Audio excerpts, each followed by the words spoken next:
নমস্কার। 9/11 এটি কি? এটি একটি তারিখ, কিন্তু এটি কি নিছক একটি তারিখ? 9/11, 9 মানে নবম মাস অর্থাৎ সেপ্টেম্বর মাস, আর 11 মানে সেপ্টেম্বর মাসের 11 তারিখ। আজকে সেপ্টেম্বর মাস, আজকে 11 তারিখ, 11ই সেপ্টেম্বর 2025। কিন্তু আজ থেকে 24 বছর আগে 2001 সালের 11ই সেপ্টেম্বর কি ঘটেছিল আমরা সকলেই জানি। পৃথিবীর সবচেয়ে শক্তিধর রাষ্ট্র আমেরিকা ভীষণ অপ্রত্যাশিতভাবে আক্রান্ত হয়েছিল ধর্মান্ধ মৌলবাদী আল কায়দার দ্বারা।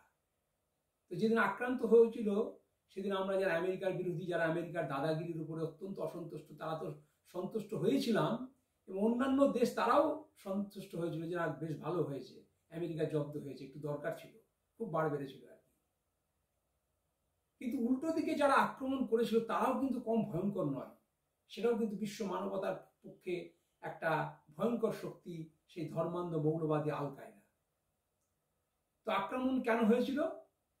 আক্রান্ত আমেরিকা কেন হলো? আমরা সকলেই জানি যে দ্বিতীয় বিশ্বযুদ্ধের পর আমেরিকা ভীষণভাবে শক্তিশালী হয়েছিল এবং আমেরিকা বিশ্বের মধ্যে 1 নম্বর দেশ হয়ে গেছিল, পৃথিবীর রাজা হয়ে গিয়েছিল। কিন্তু সেই সময় রাশিয়াও কিন্তু ধীরে ধীরে শক্তিশালী হয়ে উঠছিল, এবং রাশিয়ার সাথে আমেরিকার একটা ঠান্ডা যুদ্ধ সবসময় লেগে থাকে এবং আজও আছে। তো সেই রাশিয়া আফগানিস্তানের উপর প্রভাব বিস্তার করেছিল, এবং সেই রাশিয়াকে জব্দ করার জন্য আমেরিকা আফগানিস্তানের মাটিতে ধর্মান্ধ মৌলবাদী শক্তিকে প্রশ্রয় দিয়ে বড় করে তুলেছিল, এবং তাদের সাথে রাশিয়ার লড়াই হয়েছিল। পরবর্তীকালে রাশিয়া সেখান থেকে লেজ গুটিয়ে পালিয়ে চলে যায়। কিন্তু তারপরে সেই যে ধর্মান্ধ মৌলবাদী শক্তিকে আমেরিকা যে তৈরি করলো, সেই তাদের হাতে সৃষ্ট ফ্র্যাঙ্কেনস্টাইনের দ্বারাই আমেরিকা কিন্তু 11 সেপ্টেম্বর 2001 সালে আক্রান্ত হলো। তো যে আক্রমণ যারা করেছিল তারা বহুদিনের পরিকল্পনা ছিল, এর পিছনে অনেক অর্থ ব্যয় হয়েছে, অনেক মস্তিষ্ক কাজ করেছে, এবং তারপরে তাদের এই আক্রমণটা ছিল একটা প্রতীকী। অর্থাৎ আমেরিকার যে অর্থের জন্য তারা এত দম্ভ অহংকার করে, সে অর্থনৈতিক শক্তির যে প্রতীকী, সেটা নিউ ইয়র্ক শহরে যে টুইন টাওয়ার, যেটা ওয়ার্ল্ড ট্রেড সেন্টার, যেটা সুউচ্চ দুটো বিল্ডিং, সেই বিল্ডিংটাকে একেবারে আক্রমণ করে একেবারে মাটিতে মিশিয়ে দেওয়া হয়েছিল। তারপরে তাদের সামরিক শক্তির যে প্রতীক কেন্দ্র, সেটা ছিল পেন্টাগন অর্থাৎ ওয়াশিংটনে, সেই 5 কোণা বিল্ডিংটার উপরও তারা আক্রমণ করেছিল। কিন্তু আক্রমণ সম্পূর্ণভাবে তারা ক্ষতিগ্রস্ত না করতে পারলেও কিছুটা অংশ তারা ক্ষতিগ্রস্ত করতে সক্ষম হয়েছিল। পরবর্তীকালে আমেরিকার যে রাজনৈতিক শক্তির প্রতীক হচ্ছে হোয়াইট হাউস, সেই হোয়াইট হাউসকে তারা আক্রমণ করতে চেষ্টা করেছিল, কিন্তু আমেরিকা সতর্ক হয়ে গেছিল বলে সেখানে তারা ব্যর্থ হয়েছিল, তাই সেদিন হোয়াইট হাউস বেঁচে গেছিল। এই যে রাজনৈতিক, সামরিক এবং অর্থনৈতিক শক্তির প্রতিভূ আমেরিকা, তাকে জব্দ করার জন্য তারা এই 3টি প্রতীককে তারা আক্রমণ করেছিল। তো আক্রমণ করলো 2001 সালের 11 সেপ্টেম্বর। ঠিক আমেরিকার মাটিতে 108 বছর আগে পিছিয়ে যান, ওই 11 সেপ্টেম্বর আমেরিকার মাটিতে একই দেশে একই দিনে আরেকটি ঘটনা ঘটেছিল। সেই ঘটনাটা কি? সেটা হচ্ছে, আমরা সকলেই জানি যে দেশ তখন পরাধীন, তখন আমাদের বাংলাতে আধ্যাত্মিকতার প্লাবন ঘটেছেন, যার মাধ্যমে সেই পরম পুরুষ ঠাকুর শ্রী রামকৃষ্ণদেব, যিনি জাতির মধ্যে একটা আত্মবিশ্বাস জাগিয়ে তুলেছিলেন, তার প্রিয় শিষ্য ছিলেন নরেন্দ্রনাথ দত্ত, যিনি স্বামী বিবেকানন্দ নাম নিয়ে 1893 সালের 11 সেপ্টেম্বর ঐতিহাসিক কলম্বাস হল, চিকাগো শহরে, সেখানে বিশ্ব ধর্ম সভায় বক্তৃতা করেছিলেন। সেই দিনটাও ছিল 11 সেপ্টেম্বর। তো সেই আমেরিকার উদ্দেশ্য ছিল যে আমেরিকার 400 বছর পূর্তি উপলক্ষে সারা বিশ্ববাসীকে দেখানো যে আমেরিকা জ্ঞান, বিজ্ঞান, শিল্প, সাহিত্য, দর্শন, অর্থনীতি, এমনকি ধর্মের ক্ষেত্রে তারা সব দিক দিয়ে শ্রেষ্ঠ। এই প্রতিপন্ন করার জন্য তাদের অনেক শাখা ছিল, তার মধ্যে একটি শাখা হচ্ছে বিশ্ব ধর্মসভা। সেই ধর্মসভার উদ্দেশ্য ছিল, খ্রিস্টান মিশনারিরা সেখানে প্রতিপন্ন করার চেষ্টা করেছিল যে হিন্দু ধর্ম হচ্ছে অত্যন্ত একটা খারাপ ধর্ম, অবৈজ্ঞানিক ধর্ম, যার মধ্যে কোনো বিজ্ঞান চেতনা নেই, শুভ চেতনা নেই, এক কুসংস্কারাচ্ছন্ন সেই পৌরাণিক যুগের মান্ধাতার আমলের এক ধর্ম। এই ধর্ম এখানে দাঁড়াতে পারবে না, এই ধর্ম শেষ হয়ে যাবে, আর আমাদের যে খ্রিস্টান ধর্ম, আধুনিক ধর্ম, তার শ্রেষ্ঠত্ব এখানে প্রতিপন্ন হবে। এই উদ্দেশ্য নিয়ে তারা সেই ধর্মসভা আয়োজন করেছিল। অদ্ভুতভাবে সেখানে হিন্দু ধর্মের প্রতিনিধি হিসেবে কাউকে তারা আমন্ত্রণ জানায়নি। হিন্দু ধর্মের যে ছোট ছোট যে গোষ্ঠী আছে, পন্থ উপাসনা পদ্ধতি আছে তাদেরকে আমন্ত্রণ করেছিল, কিন্তু অ্যাজ এ হোল হিন্দু ধর্মের প্রতিনিধি হিসাবে কাউকে আক্রমণ করে। কিন্তু স্বামীজি সেখানে অনাহুত হয়ে ওখানে চলে গেলেন। কেন গেছিলেন? এই কারণেই যে তিনি দেখছেন যে আমাদের দেশ পরাধীন, আমাদের দেশ সম্পর্কে, আমাদের সমাজ সম্পর্কে, আমাদের ধর্ম সংস্কৃতি, আমাদের ঐতিহ্য সম্পর্কে, আমাদের দর্শন সম্পর্কে বিশ্ববাসী, বিশেষ করে খ্রিস্টান মিশনারি দল এবং আমেরিকা ইউরোপের লোকেরা ভুল বার্তা দিয়ে ভোলানোর চেষ্টা করেছে, ভুল ধারণা সৃষ্টি করেছে, নেতিবাচক ধারণা সৃষ্টি করেছে। তাকে ভাঙার জন্য, ভারতকে জাগানোর জন্য ওই বিশ্ব ধর্ম সভার মঞ্চটা আমাকে ব্যবহার করতে হবে বলেই তিনি অনাহুত হয়ে ওখানে চলে গেছিলেন। কিছুই তার ছিল না, না ছিল তার টাকা, না ছিল তার প্রতিপত্তি, না ছিল তার কোনো প্রভাব, কিছুই ছিল না। শুধু একমাত্র সম্বল ছিল তার গুরুদেব শ্রী রামকৃষ্ণদেবের আশীর্বাদ। সেই আশীর্বাদকে মাথায় করে নিয়ে তিনি সুদূর আমেরিকায় এক অচেনা দেশে চলে গেলেন বিশ্ব ধর্ম সভায় অংশ নিতে। তো ভগবান সহায় হলো, সেখানকার মানুষরাই তাকে সাহায্য করলেন এবং তিনি অনাহুত হয়েও, আমন্ত্রিত হয়েও সেখানে তিনি আমন্ত্রণ পেলেন এবং সেখানে তিনি বিশ্ব ধর্ম সভায় বক্তৃতা করার সুযোগ পেলেন। তো সেখানে যে সেই বিশ্ব ধর্মসভা বসেছিল, সেখানে স্বামীজি কেন, তার মতো বা তার থেকে অনেক জ্ঞানীগুণী পণ্ডিত ব্যক্তিরাও উপস্থিত ছিলেন। প্রত্যেকে নিজের নিজের ধর্ম সংস্কৃতি সম্পর্কে ব্যক্ত করেছেন তাদের মত, কিন্তু তাদের বক্তব্যের মধ্যে ছিল সংকীর্ণতা, অর্থাৎ তাদেরই ধর্মটাই শ্রেষ্ঠ, তাদেরই ধর্মটাই বড়, এটাই তারা প্রতিপন্ন করার জন্য ব্যস্ত হয়ে পড়েছিলেন। কিন্তু স্বামীজি সেই পথে হাঁটলেন না। স্বামীজি সেই পথে না হেঁটে কি করলেন? স্বামীজি বললেন যে বিবাদ নয় সহায়তা, বিনাশ নয় পরস্পরের ভাব গ্রহণ, মতবিরোধ নয় সমন্বয় ও শান্তি। অর্থাৎ এত বৈচিত্র্য থাকার পরেও, বিভিন্ন ধর্ম মত পথ থাকা সত্ত্বেও, সমস্ত ধর্ম মতের মধ্যে দিয়ে, পথের মধ্যকে নিয়ে এক ঐক্যের শান্তির বার্তা তিনি দিতে চেয়েছিলেন। এটাই ছিল তার বক্তব্যের উদ্দেশ্য।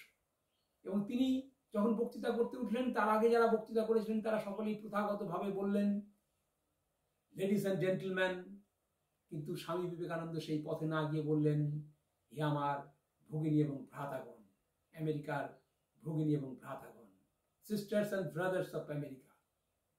এই বলার পরে সেটা ছিল এতই হৃদয়স্পর্শী, সবার হৃদয় ছুঁয়ে গেছিল এবং হাততালি দিতে শুরু করলো। কয়েক মিনিট লেগে গেল হাততালি থামতে। এতই ছিল তার বক্তব্যের মধ্যে আকর্ষণ, ভালোবাসা, প্রাণের টান। এই বক্তৃতার মধ্যে দিয়ে তিনি প্রথমেই বললেন সিস্টার্স, ব্রাদার্স বলতে পারতেন, কিন্তু না বলে তিনি বললেন সিস্টার্স, অর্থাৎ বোন, ভগিনীগণ। অর্থাৎ তিনি মাতৃজাতিকে, নারী জাতিকে সম্মান দিলেন। এই সম্মান পেয়ে ইউরোপবাসী, সেই শত্রুমণ্ডলী ভীষণভাবে আপ্লুত হলো, স্বামীজির প্রতি ভীষণভাবে আকৃষ্ট হলো। আর তিনি ভাই বোন বললেন, ব্রাদার্স অ্যান্ড সিস্টার্স বললেন এই কারণেই যে আমাদের মধ্যে যতই মত পার্থক্য থাকুক না কেন, ধর্মের বা অন্যান্য কিছুর, আমরা সবাই এক পরম পুরুষ ঈশ্বরের সন্তান, তাই আমরা সকলে ভাই বোন। এই ঐক্যের বার্তাই সেদিন তিনি দিয়েছিলেন। সংকীর্ণ মনের মতো অন্যান্য বক্তাদের মতো তিনি সংকীর্ণ বক্তৃতা দেননি। তার এই উদারতার জন্য তাকে বিশ্ববাসী গ্রহণ করেছিল। তিনি সেই বিশ্ব ধর্ম সভায় হিন্দু ধর্মের মহত্ব, হিন্দু ধর্মের শ্রেষ্ঠত্ব, হিন্দু ধর্মের উদারতা, হিন্দু ধর্মের সার্বজনীনতা তিনি সেখানে প্রমাণ করেছিলেন। তার যুক্তির দ্বারা, চরিত্রের দ্বারা, এর তর্ক করে নয়, বা কাউকে আক্রমণ করে, কাউকে ছোট করে নয়। সেই জন্য স্বামীজি সেদিন বিশ্ববাসীর হৃদয় জয় করে ভারতবর্ষে ফিরে এলেন। তো স্বামীজি সেই বক্তৃতাতে অনেক কথাই তো বলেছিলেন, বেশ কয়েকদিন তো বক্তৃতা করেছিলেন, কিন্তু তার সেই বক্তৃতার কিছু অংশ, প্রাসঙ্গিক অংশ এখানে তুলে ধরছি, যেটা আজকে আমার বলার প্রয়োজন। সেটা কি? সেই বক্তৃতার মধ্যে তিনি বলেছিলেন যে ধর্মান্ধতা, মৌলবাদ, সাম্প্রদায়িকতা এক ভয়ঙ্কর শক্তি, এগুলো পৃথিবীর উপরে বহুদিন রাজ করেছে। আর এই পিশাচ ধর্মান্ধ মৌলবাদী শক্তি যদি পৃথিবীতে না থাকতো, তাহলে এই পৃথিবীটা কত না সুন্দর হতো, কত না উন্নত হতো। অর্থাৎ সেদিন তার বক্তৃতার মধ্যে দিয়ে স্বামীজি বিশ্ববাসীকে ধর্মান্ধতা, মৌলবাদিতা, সাম্প্রদায়িকতার বিরুদ্ধে সতর্ক করে দিয়েছিলেন। কিন্তু আমেরিকা স্বামীজির সেই বাণী থেকে সেই শিক্ষা তো কোনো নেয়নি, বরঞ্চ সেই ধর্মান্ধতা, মৌলবাদিতাকে তারা প্রশ্রয় দিয়ে বড় করে তুললেন এবং তাদেরই সেই সৃষ্ট ধর্মান্ধ মৌলবাদী শক্তি ফ্র্যাঙ্কেনস্টাইনের দ্বারাই আমেরিকা আক্রান্ত হলো। ওই স্বামীজি যেদিন বক্তৃতা করেছিলেন 11 সেপ্টেম্বর, সেদিন থেকে 108 বছর পর 2001 সালের 11 সেপ্টেম্বরই আমেরিকা আবার আক্রান্ত হলো। অর্থাৎ এখানেই স্বামী বিবেকানন্দের যে ঐতিহাসিক চিকাগো বক্তৃতা 11 সেপ্টেম্বর দিন ছিলেন, আর 2001 সালের 11 সেপ্টেম্বর যে আমেরিকা আক্রান্ত হলো, তার মধ্যে বোধহয় একটা যোগসূত্র আছে। অর্থাৎ বলে না, ইতিহাসের পুনরাবৃত্তি হয়। তো স্বামীজি তো আমাদের বাংলার সন্তান, বাঙালি ছিলেন, পশ্চিমবঙ্গের সন্তান, এমনকি কলকাতার সন্তান। কিন্তু স্বামীজির সেই বক্তৃতাকে আমরা কেউ গুরুত্ব দিই না। আমাদের এখানকার বুদ্ধিজীবী সম্প্রদায় স্বামীজিকে অবহেলা করেন, স্বামীজি সেই বক্তৃতা নিয়ে কোনো আলোচনা করেন না। স্বামীজি সেই বক্তৃতার মধ্যে যে ধর্মান্ধতার বিরুদ্ধে সতর্ক করেছিলেন, সেখান থেকে কোনো শিক্ষা তো আমরা নিই না, বরঞ্চ আমরা আরও দিন দিন ধর্মান্ধতাকে প্রশ্রয় দিচ্ছি। আমরা সকলে জানি 1947 সালে 15ই আগস্ট ধর্মান্ধতার যুগকষ্টে বলি হয়ে আমাদের ভারতবর্ষ খণ্ডিত হয়েছিল। বাংলাও তার থেকে রেহাই পায়নি। আমাদের ধর্মান্ধতার কারণেই আমাদের জাতীয় নেতারা এই ধর্মান্ধ শক্তির কাছে হার স্বীকার করেছিল বলেই আমাদের বাংলার একটা বিশাল অংশ হারাতে হয়েছিল। সেই ধর্মান্ধ মৌলবাদী শক্তির দ্বারা আমরা উদ্বাস্ত হয়ে পার বাংলায় ফিরে এলাম। আজও সেখান থেকে কোনো শিক্ষা নেই। আমরা সবাই বলি যে বাংলা খুব প্রগতিশীল জায়গা, উদারবাদীদের স্থান, ধর্মনিরপেক্ষবাদের স্থান, আমরা সবাই উদারবাদী, ধর্মনিরপেক্ষ, প্রগতিশীল। অথচ এই বাংলাতে আমরা ধর্মান্ধতাকে প্রশ্রয় দিয়ে চলেছি। এখানে যে বাম সরকার ছিল, যারা ধর্ম মানুষের না, ঈশ্বর মানেন না, না মানুক, তাতে কোনো আপত্তি নেই, কারণ 4 ভাগ এদেশে জন্মেছেন, তারাও আমাদের দেশের অঙ্গ। আমরা কখনোই বলি না তুমি ঈশ্বর বিশ্বাস করো না বলে তুমি খারাপ। কিন্তু ধর্মান্ধতা, মৌলবাদী থেকে প্রশ্রয় কারো দেওয়া উচিত না, কারণ সেই আগুনে আমরা কিন্তু কেউই বাঁচতে পারবো না। না গান্ধীবাদীরা বাঁচবে, না উদারবাদীরা বাঁচবে, না প্রগতিশীলরা বাঁচবে, না মৌলবাদীরা বাঁচবে, না মার্ক্সবাদীরা বাঁচবে। কিন্তু আমরা এখানে দেখলাম বামফ্রন্ট সরকার যখন ছিল, তখন সেই সময় একজন সব পুলিশ অফিসার বিনোদ মেহতা, তার হত্যাকাণ্ড হয়েছিল। ওই ধর্মান্ধ মৌলবাদীরাই তাকে নির্মমভাবে হত্যা করেছিল। আমাদের সরকার কিচ্ছু করতে পারেনি, সেই ধর্মান্ধ মৌলবাদীদের কাছে হার স্বীকার করেছিল। পরবর্তীকালে আমরা দেখলাম তসলিমা নাসরিন, তিনিও ধর্মান্ধতা মৌলবাদের শিকার হয়ে ওপার বাংলা থেকে এপারে ফিরে এলেন। যেহেতু তিনি বাঙালি, তাই ভারতবর্ষকে তার দ্বিতীয় মাতৃভূমি মনে করেন, বাংলাকে তার দ্বিতীয় মাতৃভূমি মনে করেন, তাই কলকাতায় তিনি থাকতে চেয়েছিলেন। কিন্তু এই প্রগতিশীল বামফ্রন্ট সরকার, উদারবাদী সরকার, ধর্মনিরপেক্ষ সরকার তাকে ঘাড় ধাক্কা দিয়ে বের করে দিল পশ্চিমবঙ্গ থেকে। ওখানেও আবার ধর্মান্ধ মৌলবাদীর কাছে আমরা হার স্বীকার করলাম, প্রশ্রয় দিলাম। আর এই বর্তমান সরকার, তার তো কহতব্য।